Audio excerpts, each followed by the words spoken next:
Welcome back, everybody. We're doing another deep dive today. Oh, yeah. And this one is a fun one. It's about a biblical figure, Benaiah. Mm-hmm. And, on the surface, you hear warrior, you hear most feared, Yeah. and it's like, okay, another tough guy story. The stuff of legends. Or... Exactly. But the deep dive is, was he just muscle? Right. Was there more to him? Was he like, the real kingmaker? Well, and that's a great question. Yeah. Because the sources you sent, they give us a lot to work with. Right. Right away, we learn that he's the son of Jehoiada, a valiant man. Okay. And from the town of Kabzeel. Now, Kabzeel, for people who aren't, biblical scholars, that was a border town. I mean, it was the Wild West. You know what I mean? Definitely. You didn't end up in Kabzeel if you were, right. A soft, cuddly person. No. And valiant in those days meant a lot more than just tough. It implied that his family had a military background, probably a deep sense of honor, duty. Okay. Likely rooted in faith as well. Which is interesting because his name, Benaiah, means son of God. Right. Or one to whom God is merciful. So it's like, almost like Destiny's Child. I like that. Right. I mean, you're born into this warrior family in this rough region. Yeah. And your name implies divine favor. Yeah. He's set up to be a protector. Yes. We can't forget the context. I mean, David's reign was just constant warfare. Right. Israel's consolidating power. Yeah. It's like Game of Thrones, but with, chariots and swords. Yes. So strength and skill weren't just nice to haves. Oh, yeah. It was an absolute necessity. Right. Essential. Yeah. Absolutely. And that's how Benaiah becomes one of David's mighty warriors. Yeah. I mean, think of him as like the ancient world's special forces. Right. The best of the best. Yeah. And your source highlights 3 stories that really paint a picture of what this guy could do. Okay, so first you've got the classic outnumbered but not outmatched. Yeah. He takes down 2 Moabite warriors. These weren't just random thugs. Right.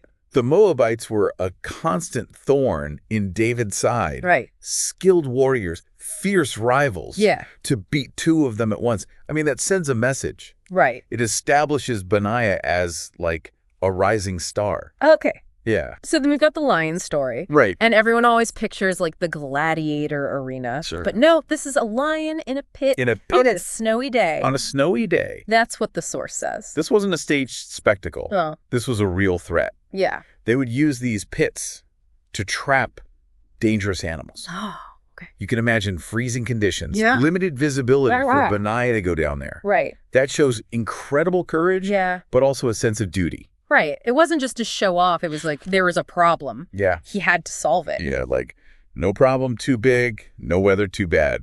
Right. Exactly. Yeah. And then the last one, the epic showdown with the giant Egyptian. Now, this is interesting Yeah. because giants back then, they weren't just big guys. Right. They were often the elite warriors of enemy armies, Hmm. like walking tanks, essentially. This wasn't just brute strength. Yeah. These guys were skilled, heavily armored. Okay. And the source says that Benaiah disarms this giant using only a staff. A staff. It's like taking down a tank with a stick. I know. But then it gets even better. Right. He then uses the giant's own spear to finish the fight. That's amazing. That's not just strength. That's tactical brilliance. Yeah. Thinking on his feet, under pressure. Yeah. Remember, battles back then were chaotic, Oh, yeah. brutal. Yeah. You had to be able to adapt. Right. This shows that Benaiah was cool-headed, Right. observant, able to analyze his opponent's weaknesses in the middle of a fight. Yeah. That's impressive. So we've got the total package warrior here.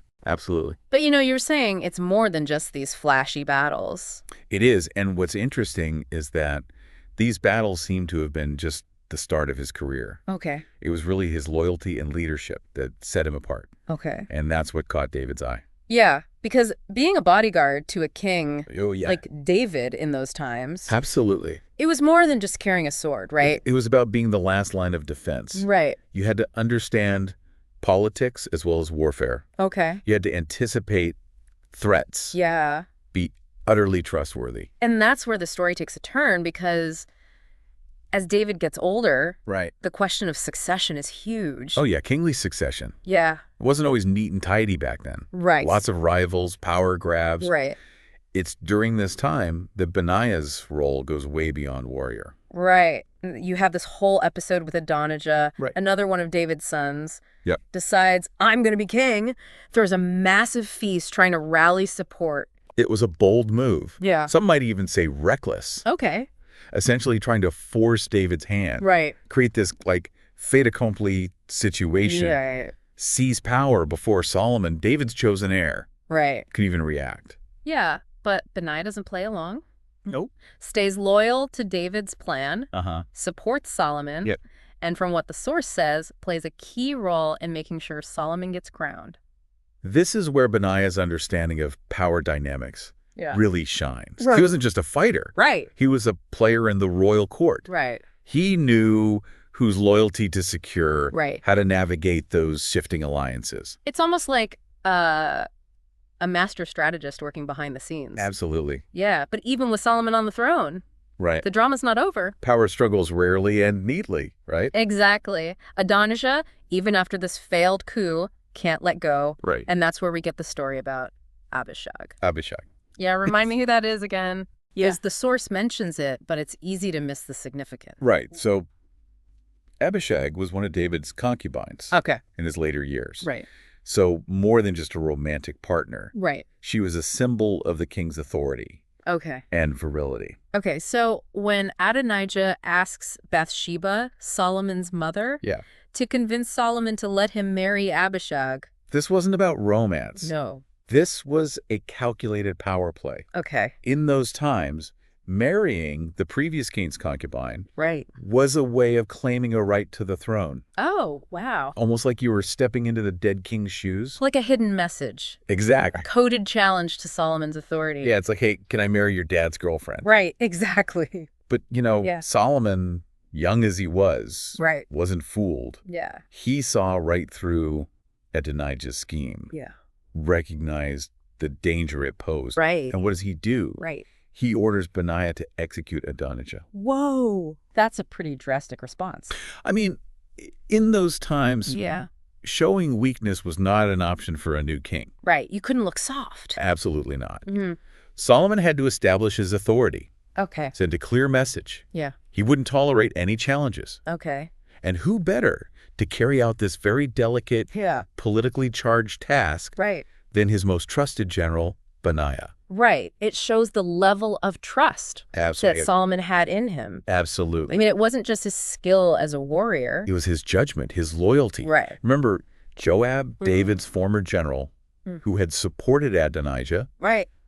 was also executed on Solomon's orders. Right. Guess who carried that sentence out? Benaiah. Talk about full circle. Yeah. He eliminates both of the main threats The truth. to Solomon's power. Yeah. Really solidifies the new king's position Absolutely. and establishes Benaiah as, well, maybe the most powerful figure after Solomon. It's a fascinating shift, isn't it? Yeah. Benaiah starts as this almost mythical warrior Right. battling lions and giants, Yeah.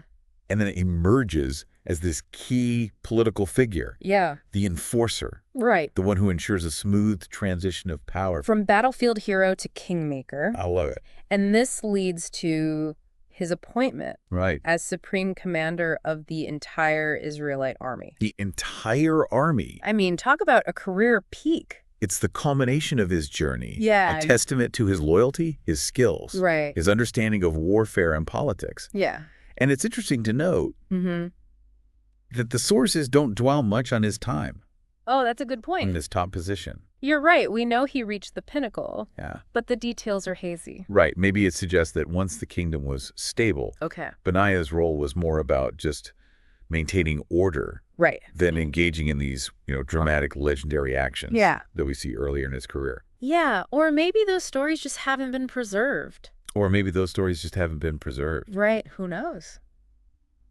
It's one of the things that makes history so intriguing, isn't it? It does. We get these glimpses into these lives, Yeah. but ultimately we have to fill in the gaps ourselves. Makes you wonder what a deep dive into that period would reveal. I know, right?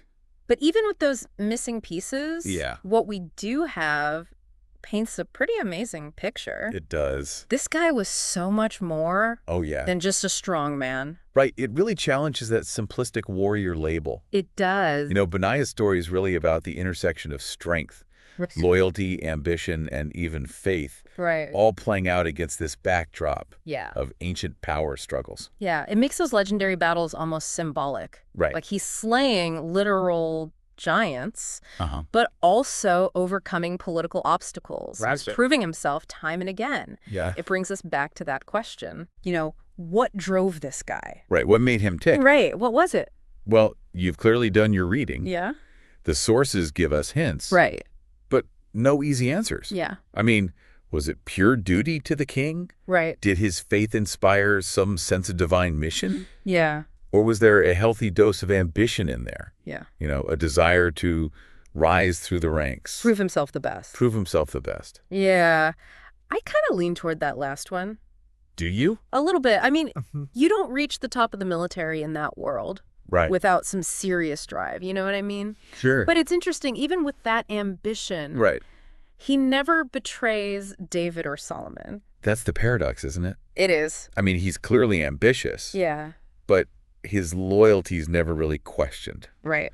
Maybe for Benaiah, those two things were in conflict. Okay. Maybe he saw serving the king Okay. as the ultimate expression of his ambition. To be the right hand of the king. Right. Yeah. Protector, the enforcer. Yeah.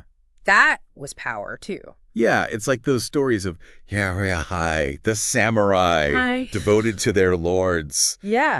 unto death. And Absolutely. like loyalty wasn't just a feeling. Right. It was like a code. A way of life. Yeah, and Benaiah seems to embody that. He does. But with this added layer Yeah. of political savvy, Yeah. he wasn't just blindly following orders. He was thinking, Right. strategizing, Mm-hmm. making choices that ultimately Yeah. benefited himself and the kingdom. And I think that's what makes his story so relevant, even thousands of years later. I mean, Right. we all face choices Yeah. where ambition and loyalty, Yeah. personal gain, and the greater good Right. come into conflict. Right. And Benaiah, in his own context, Yeah. navigated those tensions Yeah.